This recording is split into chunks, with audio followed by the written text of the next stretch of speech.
Here's a quick tip.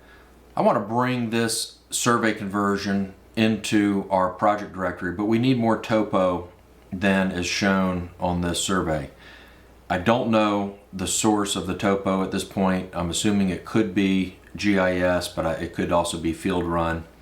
So what I'm going to do is I've brought in the topo for the area that we need, and then I'm going to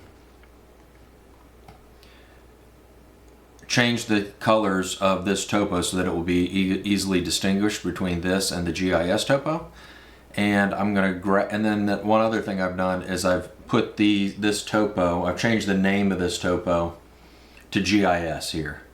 And that's just so that it doesn't conflict. If I have two types of topo on the same layer, I'm not going to know which is which. So I'd rename this one to GIS so that the other one will have a different layer name. So then I'm going to grab all this stuff, Control-Shift-C with a base point 0, 0.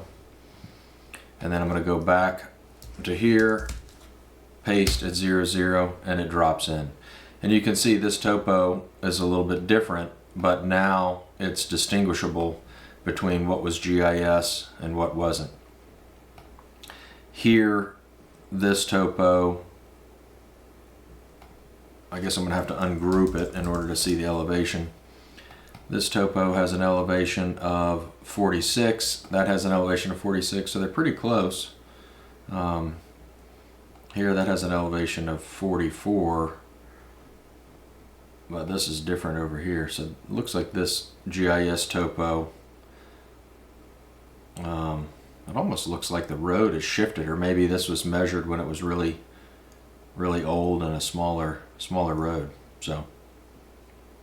But now we can tell the difference, and we can work from there.